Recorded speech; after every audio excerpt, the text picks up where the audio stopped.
There are just 10 days before the Iowa caucuses, and voters in both parties seem to be searching for that perfect candidate, and independents are as well.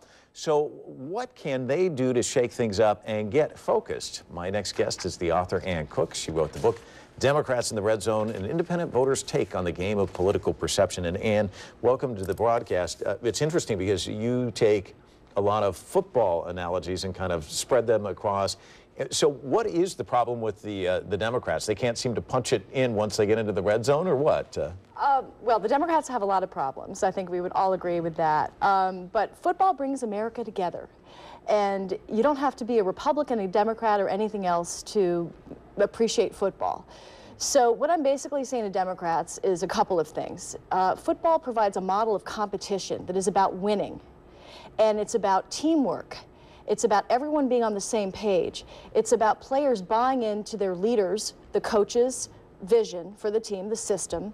It's also about people rallying behind the team leader on the field, which is the quarterback. It's also, if you listen to sports talk radio, which I think Democrats should do more of, and sports talk in general, simple, clear language. And that's it. It's as simple as that. Now tell me about putting this book together. What spurred this on? I mean, are you sitting at home watching the Redskins and saying, man, I'm frustrated with the Democratic Party and Joe Gibbs has got his act together? Or, I mean, tell me how this thing came together. Well, I have to give the Redskins some props. They're really maturing as the season ends. I will have to say, I feel their pain. I'm a Patriots fan, and I watched our team. There's no pain there. I watched our team be basically the Rodney Dangerfield of the NFL for years and years before they finally got the right coach and the right quarterback. Mm-hmm. And you've seen how the team has gelled ever since. But football it's just a lot of Americans watch football, men and women, and Democrats have a deficit with guy voters. So a very good way to appeal to guy voters is to learn what makes them tick. And one of the ways to learn what makes them tick is to watch football. I personally, the reason I wrote the book is because I'm a frustrated former Democrat. Not necessarily frustrated with the Democrats' policies per se, but I'm frustrated at their inability to convey their vision to the voting majority more consistently, especially when it comes to the presidency. Let's talk about some of the candidates out there on the hustings right now. Hillary Clinton getting a lot of press. Is she throwing interceptions, or is she zinging him into the end zone at this point in time, would you say? Well, a lot of people would agree that Hillary has a lot of baggage. Now, what I mean by baggage is perceptual baggage, and we have to keep in mind that my book is about perception. Mm-hmm. It compares perception to a football, and who controls perception controls the game. And the Republicans have been much better at controlling perceptions of their party than the Democrats have. So Hillary comes with a lot of perception baggage. The anti-cookies, for lack of a better way of putting it, anti-tea and cookies comment she made during the campaign in '92. People still remember that stuff. Now, Barack Obama, we might want to talk about him.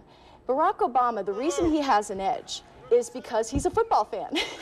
He actually did a Monday Night Football spot last season. Yeah. That was a very smart move. But as D.L. Hughley, the black comic, would say, Barack Obama's biggest liability, perceptually again, may be his name, in that it's a little bit too exotic for an American president. If people can get over that and look at the guy that Barack Obama is, I think he has a pretty good shot. So, you know, you talked about Barack Obama, and I do remember that, and clearly any sports fan would remember his appearance there on the broadcast.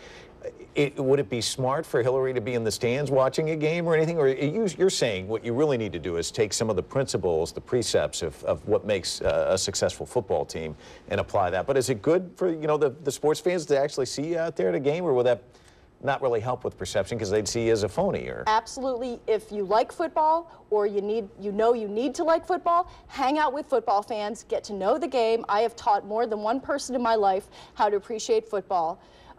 You know, it's absolutely important to do. And we have to look at Condoleezza Rice as a good example of a woman who has good credibility with football fans, because she could have been NFL commissioner, perhaps, and she's a big football fan. So that's a good model for Democratic women to look at. We're out of time, but on the Republican side, who's doing well if you look at it through this prism? Well, I think Romney is doing well for the simple reason that he looks like a quarterback. He's got that all-American thing going on. But the big problem for Republicans is they let, apparently, religion really get in the way of their politics. And I do think that's probably their biggest liability, along with issues with the war and things like that. But I think the religion thing is really dicey for them, and they need to watch that. All right. Well, you've got 3 book signings coming up. Let's tell you about that. January 23rd is the first one. It's at the Arlington Public Library. That's the Central Branch. January 31st at the Kensington Row Bookshop, and February 7th at the Alexandria Public Library's Duncan Branch.